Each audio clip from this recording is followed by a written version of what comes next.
Recorded live from the mats of Radical MMA in New York City. The Martial Culture Podcast. Your source for in-depth combat sports and martial arts insights with Coach Rene and Matt Peters. Ring the bell and let's get it on.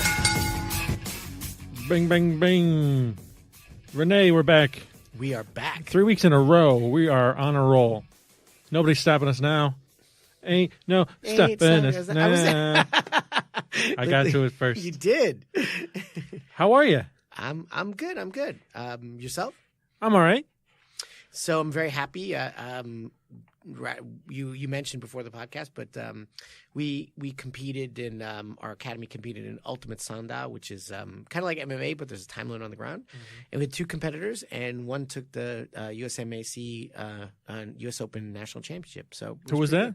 His name is Travis. And he's one of our students, and he's been training mostly grappling, but he started striking about a year and a half ago. Congratulations, Travis. Yeah, he did really well. And he was really nervous. But that's why we did it, to just, get active. Our other student, who's amazing, unfortunately, he got poked in the eye. So he won his first fight, but he had to step out. But I'm very proud of those guys. And they stepped up and they did amazing. And I'm just really proud of them. And then we have some guys fighting MMA coming up as well. How's G doing? You got a fight coming? He does on November 10th. And another guy from our academy named Yorick, who is also a Professor Ken student, so it's a joint thing as well. And he's pretty amazing and just really active. And there's some submission grappling tournaments coming up. So the academy is rocking and rolling and doing well, and we're having fun, and it's just great. That's amazing. But, must be very proud.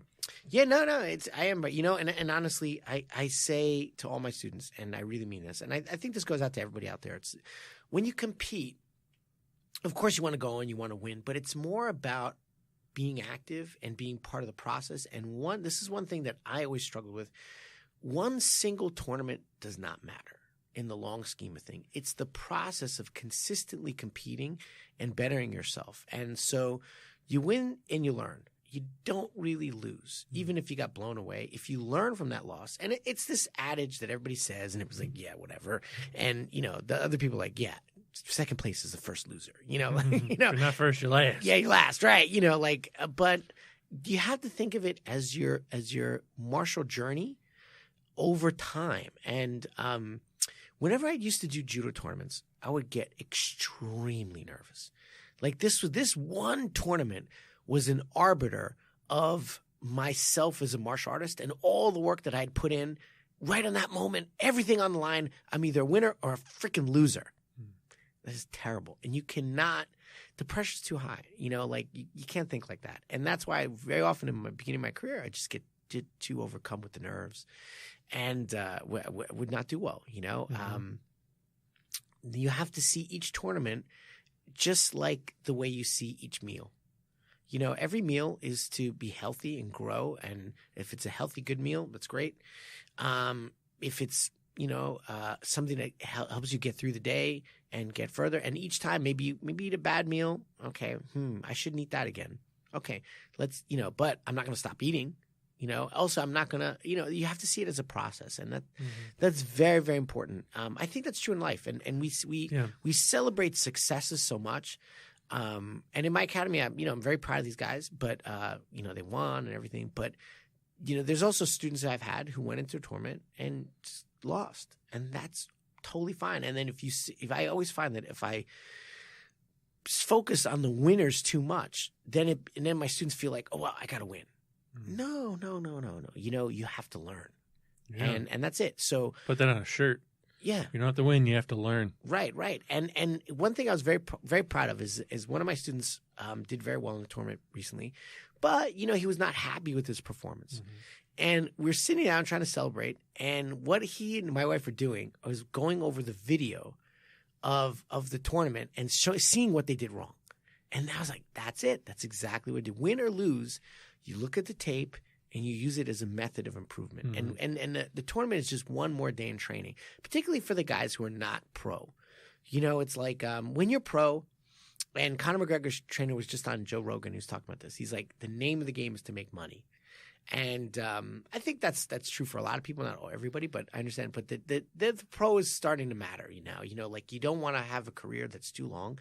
You want to make sure that you have no brain trauma. And once you go pro, there's different concerns. But in the amateur level, in the competitive sports arena, in terms that's not MMA, like sport grappling or this ultimate sanda or whatever, kickboxing, whatever it is, really it's just another day to improve your technique and test yourself.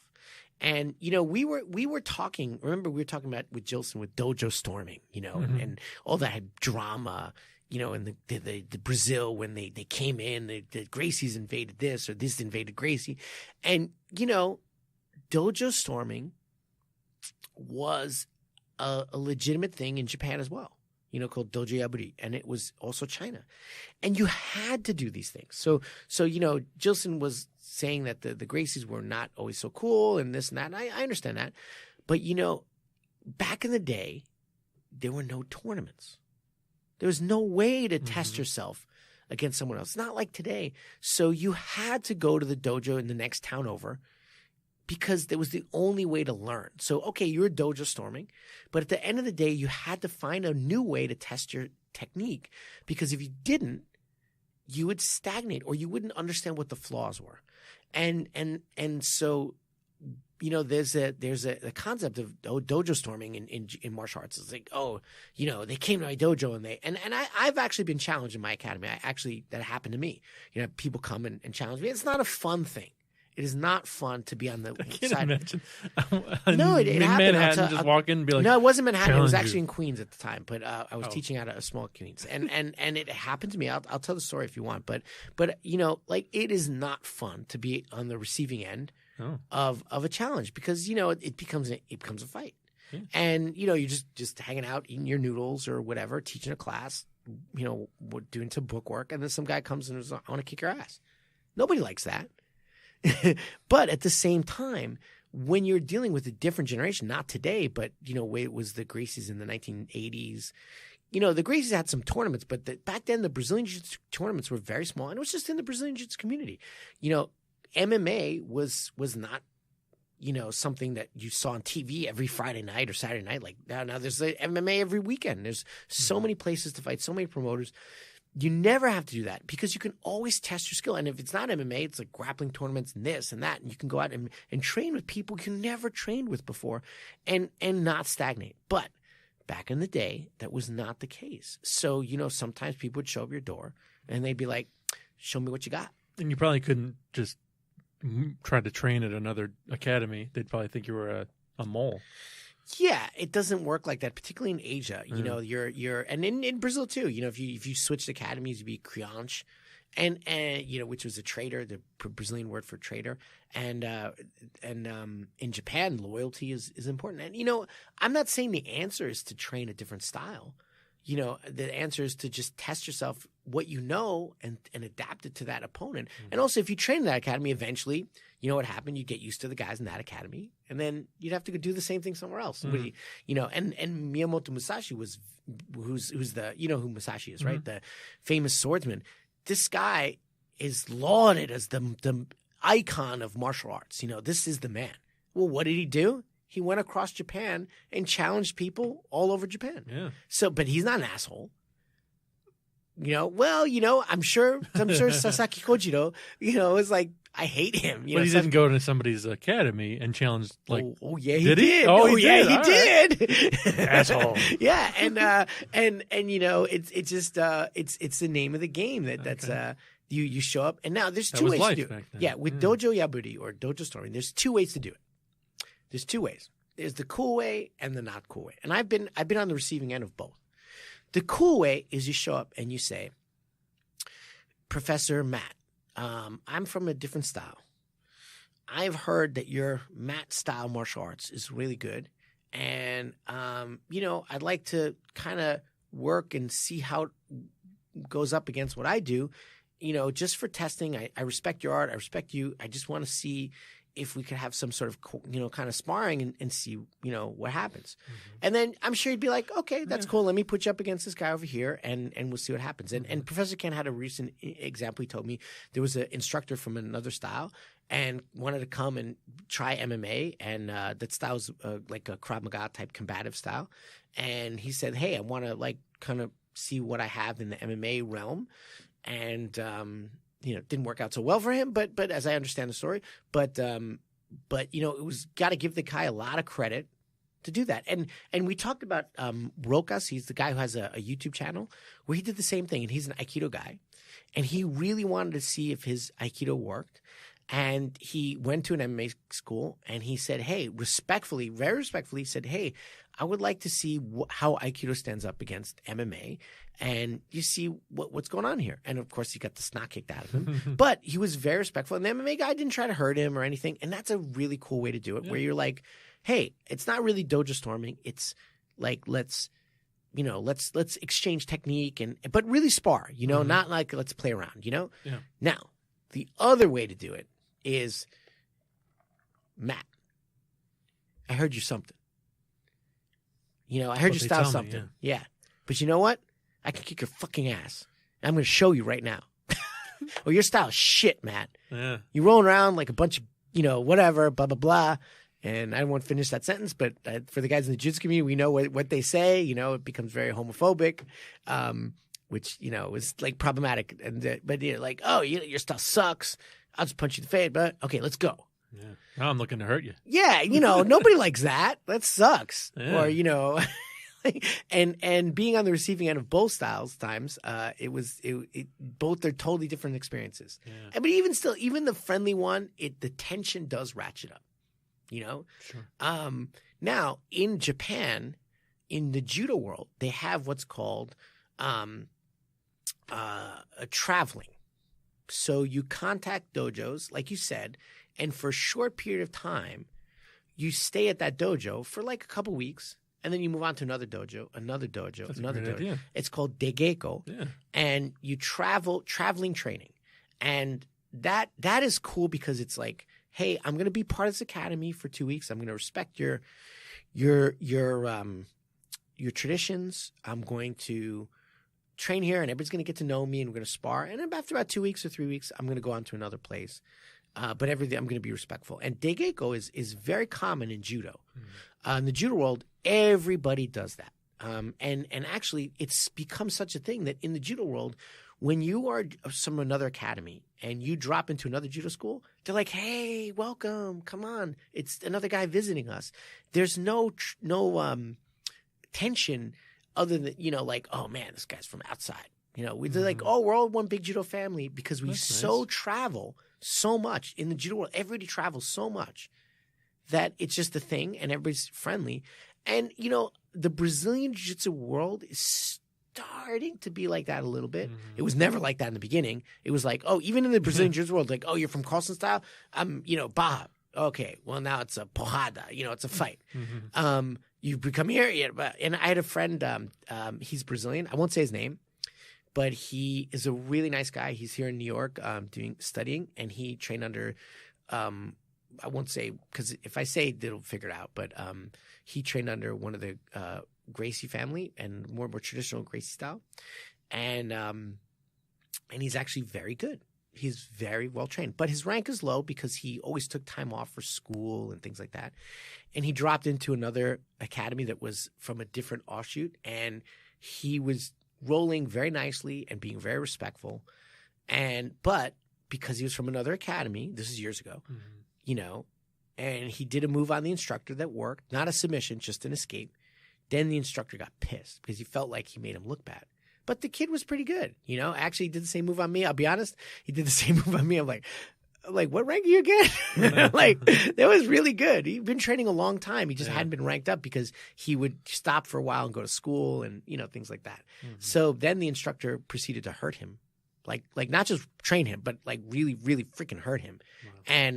And it's a famous guy. I won't say names, but that's on the other side too, because even when someone's visiting in a jiu-jitsu school, there's some tension. But it's more and more the jiu-jitsu world is becoming like the judo world, where it's like, hey, you're welcome. We're all one big happy family. But it was not like that in the beginning. It was not. And if you were from a different style and you walked into a jiu-jitsu academy, 30 years ago, oh my God, you think you're a tough guy? Jilson talked about that. You think you're a tough guy? We're going to show you what real martial arts is, Wow. So the tension always comes up when you're visiting another school. And I would say to people who do visit other schools, a lot of my students do that. They visit other schools when they travel, because I have a number of students who they're consultants or they have businesses where they have to travel. They have jobs. And I said, when you're in Salt Lake City, look this go up. When you're in California, look this gym up. But I'm like, make sure you're very respectful. Don't try to tap people too much. Be careful. Don't be too good. Yeah, don't be too good. Just protect yourself. Have a good role. Get a good time, and be respectful. Do you have a list of academies that you tell them to stay away from, and what are the names of them? No, no, but there's certain. Each city is different, but I'm like, don't go to this one because this one, it's. I mean, you can go there, but it's going to be war, and they're going to freaking try to hurt you, and that's that. And in my academy, if someone visits, I always say if they have a good attitude, we'll give them really good work. But at the same time, we're never going to try to hurt them. If we give them good work, though, so, people respect us.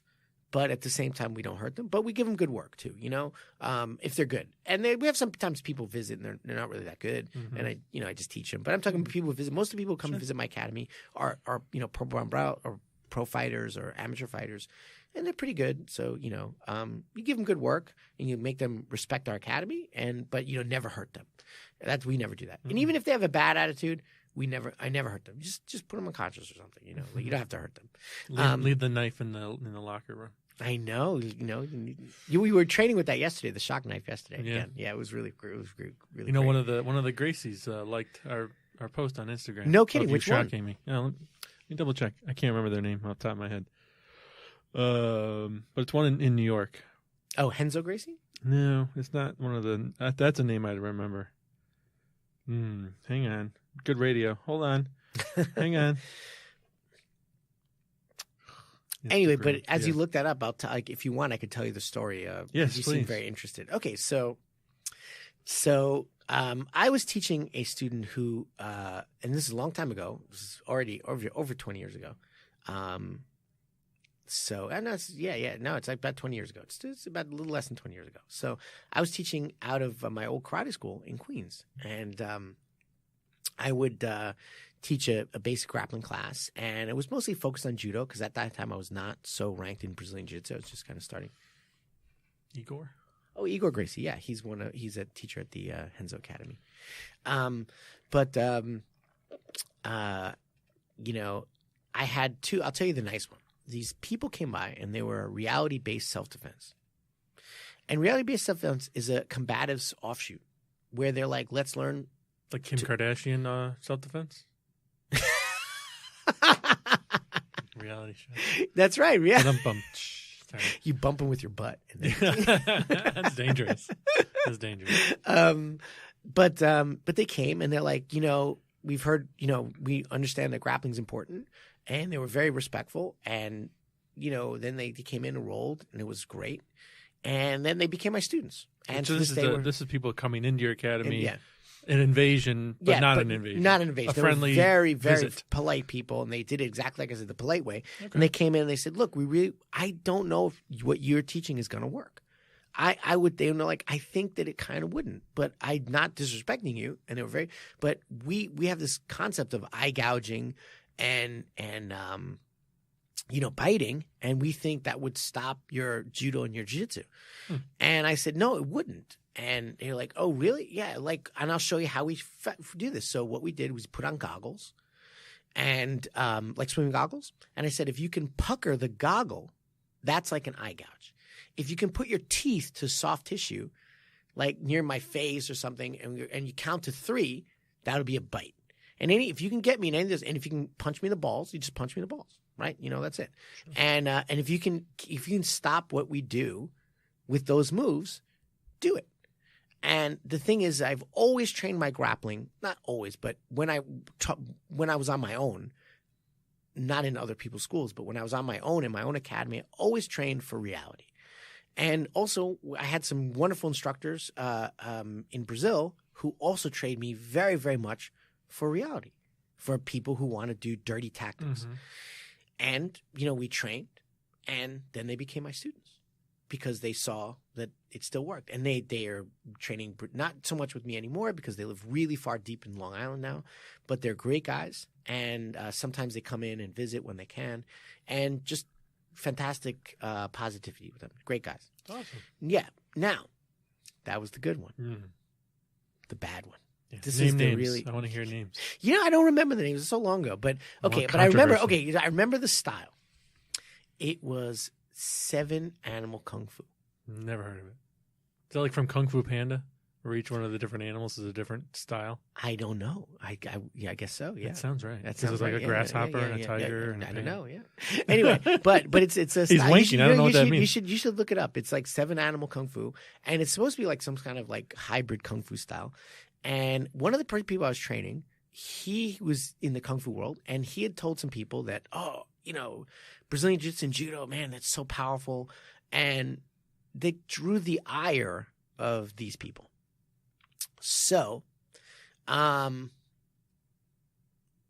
comes in, and I'm teaching. And that time I was only teaching really on Saturdays and Sundays, and it would be a long class, right? It was a Sunday class. There was nobody in the academy, and it was like we were training for about 3 hours, and we're really training hard. And the guy comes in, and he sits down towards the end of the class, which is like sparring. And then after class, he do something, which actually I should start doing more. But like we would do a kind of a post-mortem, like, okay, what happened?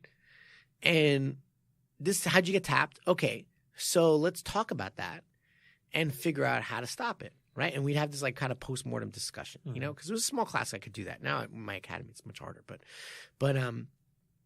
So I'm explaining what to do, and the guy's sitting there. And he's a big steroid guy. I don't know steroids, but he was a big guy, right? And I hear him in the back going, really, that's ridiculous. Yeah, I just do this, And I'm hitting, and I can hear him. All my students can hear him too, right? And I'm here, and I'm listening. I'm like,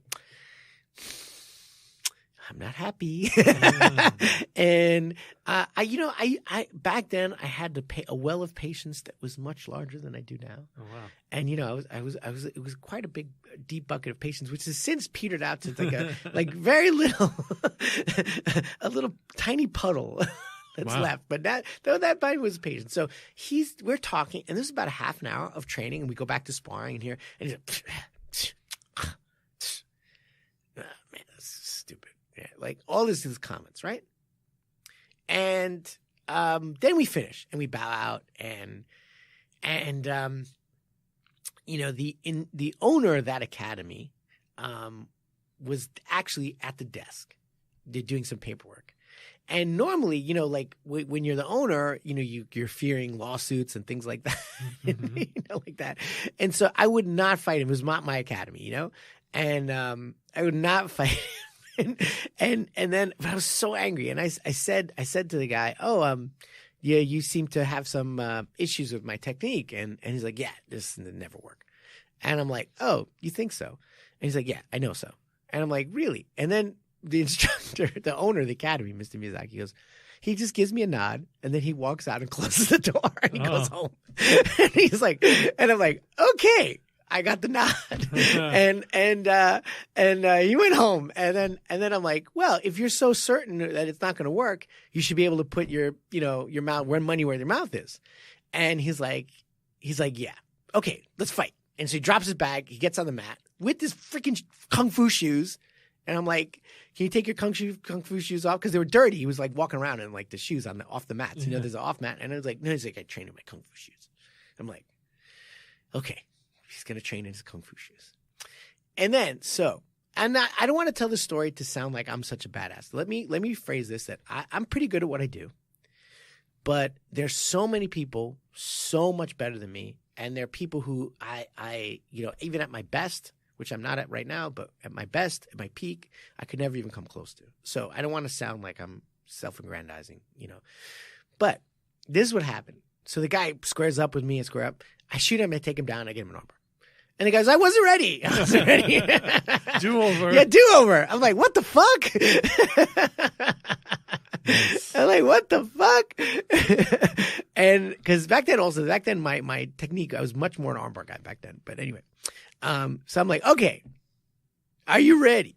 Are you ready now? Count to 10. Yeah, count to 10. You ready now? He's like, I'm ready. Okay. And I shoot him down. I take him out. And I just give him the biggest, like my coach Marcos taught me, Marcos Santos, my gold jiu-jitsu coach. He goes, give him the biggest freaking Brazilian jiu-jitsu slap, like, pop, pop, right in his face. I slap him. Boom. He gives it back and I tap him out. Right. And I'm like, get up. I drag him up. He's wearing this like kind of kung fu uniform kind of thing, right? Not the traditional uniform, but he had this thing on it. He was wearing like a thick t-shirt, right? And I drag him up. I'm like, let's go again. Boom. And then I take him down again. I pick him up and slam him, big judo slam, and I tap him again. And I tapped him 7 times, 1 for each animal.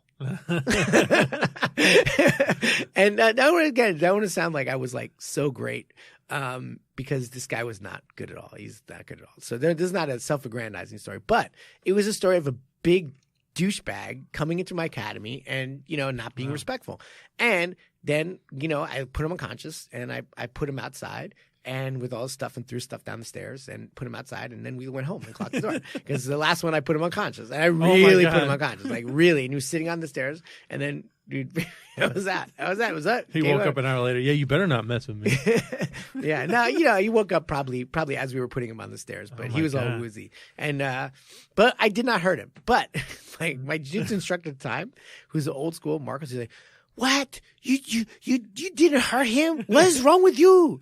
You give him something to remember you by for the rest of your life." And he told me to do some other things, which I will not say on air.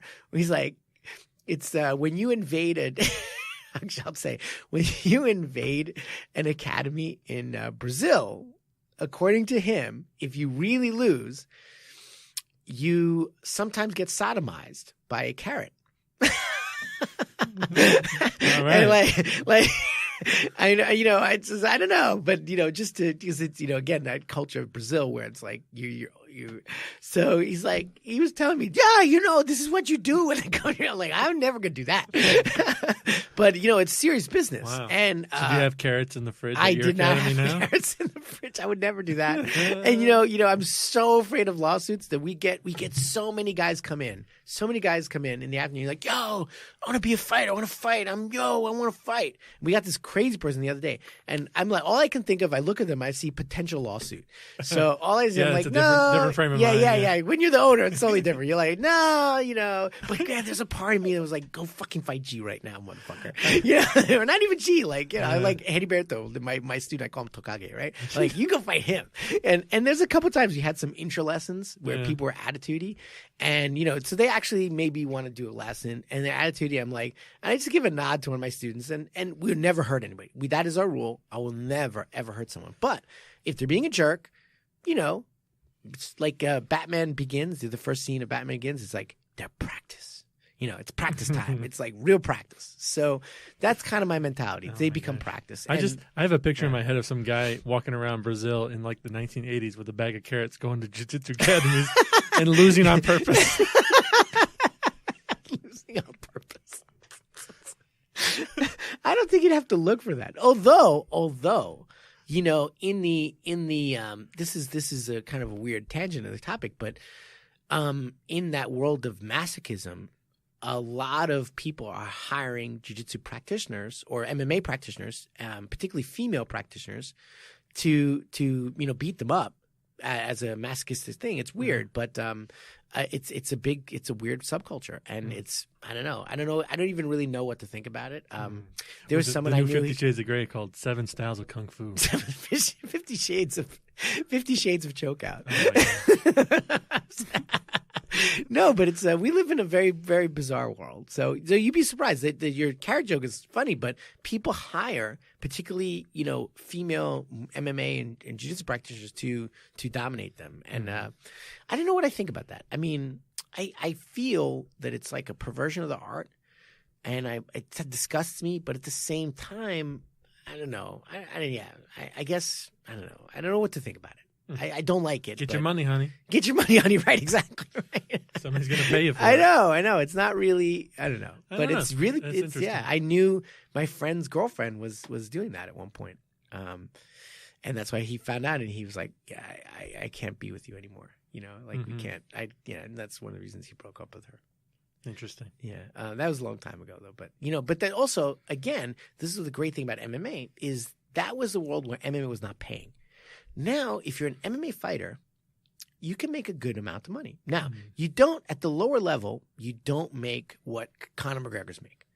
But your journeyman MMA guy makes way more than your journeyman boxers generally, like journeyman boxers, sometimes like 500 a fight or something like that.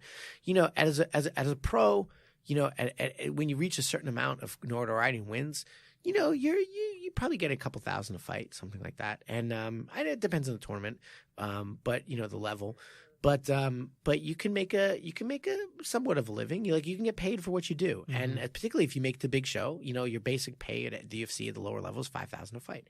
So you fight, say you fight 5 times a year. That's not great money, but you're not starving, and combined with privates and private instruction and things like that, hopefully you can make things work. Now, the lower level, being a lower level fighter is very, very hard. But also being a low-level football player, being a low-level basketball player, they're all very difficult if you're not the Michael Jordans of the world in the first pick. So that's true with all making your life in sports. And you got to work your way up. You got to work your way up, Go through a couple carrots before you get better. And then you'll be at the next level. You'll be at the next level. But yeah, so those are my two dojo storming stories. Have you ever gone into another one? Have you ever gone into a dojo? And all the time, but no, never stormed. But okay. I've traveled the world and trained in many dojos. But again, this is my first travel was actually to China. This was before I was living in Japan. I took a trip to Hong Kong and I went and explored some of the traditional kung fu dojos, mostly as a researcher, But then I moved to Japan and I went to many, many, many dojos in Japan, many dojos. And sometimes, again, as a researcher, sometimes as a participant, because there's certain places where I just didn't want to train. I just wanted to go to see how fucking bad they were. And they were bad. Oh. And one of them is the Ninja Academy, the Hatsumi Ninja Academy. And it's just, you actually can't watch it because he charges you like $500 if you want to watch. And it is, but it's absolutely, it's just ridiculous and terrible. And the reason I went, I didn't actually go, but I had a friend who couldn't afford the tuition there, but had already spent like $15,000, and that he went to train the Kodokan, and then we beat the snot out of him. And the Kodokan was like $5 a month, So then I wanted to figure out what was going on in that academy, but they wouldn't let me actually in. But I got a hold of some footage and things like that, and you could just see it was just terrible. And also, I was at a seminar of his. That was where I really met him. It was a seminar, and it was ridiculous. So it was ridiculousness. So even in Japan, there's charlatans, and Japan and China, they're just people who are ridiculous. But then there are other academies I went to that were absolutely monster places where I was just forget about storming. I was just doing my best to survive. I was just the one of them is the police academy for judo. It's just so hardcore. And I like Police Academy 3. No, the Japanese have a few police academies. There's the Imperial Police Academy and the regular police academy, the Keishicho, and they have judo dojos. And I was very lucky enough to be to be able to train with these people, and I just was trying to survive. It was just there was no dojo storming there. There was like watch out for the carrot. No. There was like Japan's not like that, and they were very friendly and they were taking care of me. But I was just. Yeah, it was, and then I went to universities, judo clubs. I went to karate. I went to so many academies when I was living in Japan, just seeking answers, seeking research. And then I moved down to Brazil, and I was in Brazil for a short time. I was training in California. I've trained a number of places. When I was visiting, and whenever I visit somewhere, I go to an academy. My wife and I went to Seattle, and I visited Ivan Salvari's academy, which was amazing, and he was super friendly. And anywhere I can go, and I went to San Diego and trained with the most amazing guy, Barrett Yoshida, who is one of my idols. And that was not that was fan worship. That was like Barrett Yoshida, and it was so weird because he became a fan of the Rat Guard, and so it was just this wonderful exchange of information. Much more learned on my part than his. He is one of my absolute heroes, and I always try to train as many academies, and I think it's a good thing to do. as long as you have a base place to go, you have a base style, a base place where I think, especially in the beginning part of your martial arts journey, if you're training at too many places, because I have a couple students who are like that. They're like, on Tuesday I train at Radical, on Wednesday I train at church, and on Thursday I train here, and they never get good. They never get good. And in the beginning of your training, you should not dojo hop. Unless unless I say, you're traveling for work and you're in Seattle or whatever, just, one day there. But developing an understanding of your instructor's particular approach for a few years is important. After that, after like G, I always have G work out. Like I sent him to Church Street to spar. I sent him to other places too to work out with other people. He trained with the Bellator champ, Liam McGeary. And just to get different looks, and it's all like good training with pleasant, like again, respectful. Mm-hmm. But to get those different looks, to do the degeko, to do the traveling training. And that's important once you're in intermediate or advanced level. At a beginner and lower intermediate, you really should just stick with your instructor as long as he's a good guy. And you should not be jumping around. You lose focus and you don't really understand what your instructor is trying to teach you. Mm-hmm. And because you haven't penetrated it at a level enough, that knowledge base at a level enough for you to really digest it. So that's my opinion on training around and my experience. And like I said, most of the times I went to other academies, I was actually doing it as a research to writing my book on martial arts. But when I trained other places, I'd already been an intermediate practitioner, mm-hmm. Especially in judo. I was an intermediate practitioner. We should do an episode where you talk about how to find a good home. Yeah, that's what are the things you can look for at a great we could talk about it right now very simply. I would say first and foremost is you have to have a good rapport with the instructor. Your energy and your instructor's mental energy and their attitude has to match with you. At most academies, is there one main instructor and then a lot of other coaches? Yeah, I think so. Okay. I think so. Yeah, it depends. But I would say usually there's the head instructor and then there's other coaches, And the larger academies have many more coaches and the smaller academies have, not so many. Mm-hmm. But like you look at any academy like Team Alpha Male, it's Uriah Faber. And then they have they had a striking coach, that's come and go. And they have some assistant coaches too. At Jackson Wink, it's Jackson and Wink, like at AKA, it's Javier Mendez. And for Jiu-Jitsu, it's the Riviera. And for grappling, it's really Crazy Bob Cook. Those are the head guys. And then they have other people underneath. And in our academy, it's me. And I have some assistants who are amazing as well, but it's me. And you have to, with the main guy, if the guy you're going to work with over and over and over again, you have to have a good rapport. You have to have good energy. Sometimes you meet people, and this happened to me. I met a student, and I'm like, you'd probably be better at this other academy because my energy and your energy just don't mix, right? That doesn't mean they're bad people. It doesn't mean that at all. It's just like girlfriend boyfriend thing. Like you meet a lot of girls every day, and not every girl you want to be your girlfriend. Just different energy, different way of seeing the world, different things you're looking for. So first, I would say the energy. The second is, are your goals matched? So if you want to do MMA, you should go to an MMA school. If you want to do sport jiu-jitsu, you should go to sport jiu-jitsu school. If you want to do judo, sport judo, you should go to judo school. So I have people coming in who are legitimately awesome guys, and they say, one guy told me, he's like, I want to do judo to compete in judo. And I'm like, you should not train here because you're doing the techniques of judo, but for MMA. Mm-hmm. So we're mixing up things that are completely illegal for the sport of judo. That we don't, I knee him in the stomach, I throw an elbow, and then I judo throw him, like that. So that's the kind of thing we're doing. So there's the attitude of the instructor and your attitude and your energy. Then there's this match. And the third thing is very simple: schedule and logistics. Can you make it there?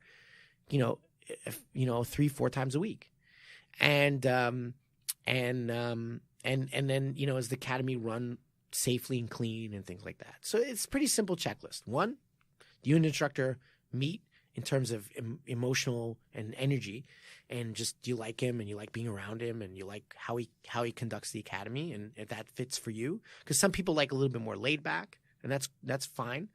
Some people like a little more intense, and that's fine. But you have to find what's right for you. Then you have to find what matches what you're looking for. If you're looking for self-defense, then this over here. If you're looking for sport competition, over there. If you're looking for cultural activity, like wushu or something like that, then that's fine. Like, hey, I want to, I had this girl come in the other day and she's like, I want to do what they do in the TV shows and movies. And I'm like, I don't think you should join. Like, this is not for you. She's like, I wanna do martial arts as an acrobatic cultural thing. And she was Asian American, and she wanted to get in touch with kind of Asian American roots. And and I said, you should go to Chinatown and go to the Wushu Academy there. And she did, and she joined, and she's super happy. It's really nice that you are upfront with people and not just like, hey, yeah, sign up for a month and see if it works. It's more about the long term than the short term. Right. Well, that's how I always see it. Is martial arts is a long term journey. Nobody should enter martial arts because it's just something to do. Mm-hmm. It should be something you think about that you want to add to your life. Like, that's a long term commitment. Even in the martial arts that are not combative, like completely performance based or whatever. It's a long term commitment to understand what they're teaching you. Even something like Aikido, which is, very spiritual. That's a lot of training to get good at that. Mm-hmm. And, Aikido obviously doesn't work in a fight, whatever, but there are a lot of people who do Aikido and they don't care about fighting. They like it as a type of meditative movement. Mm-hmm. And that's great. Nothing wrong with that. A lot of people I know, especially Japanese Americans, do karate to get in touch, or do martial arts in general to get in touch, Japanese martial arts, to get in touch with their Japanese culture because they're immigrants and they're from immigrant families. They're born here maybe, but they want to have that link to their heritage. Mm-hmm. That's fantastic. If I go into an academy and they have a poster of Steven Seagal on the wall, I should walk right out. No, you shouldn't, because maybe you're a Steven Seagal fan. That's true. Maybe you're like, you just love Steven Seagal. Like, it depends who you are. I would walk out, right? I would run for the hills, personally. But it's your journey. Everybody in the dojo has a ponytail and sunglasses on. We trained the Steven Seagal style. Everybody has a ponytail. The brutal wonder one must grow your hair long. But it's funny. Something about Kung Fu guys, though.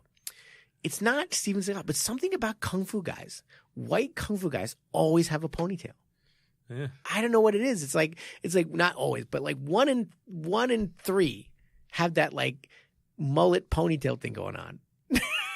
It's like a requirement if you're a white guy doing Kung Fu. You got to have the ponytail. You have the sunglasses, long hair, dark sunglasses. Yeah. No. It's like that ponytail look from the 70s.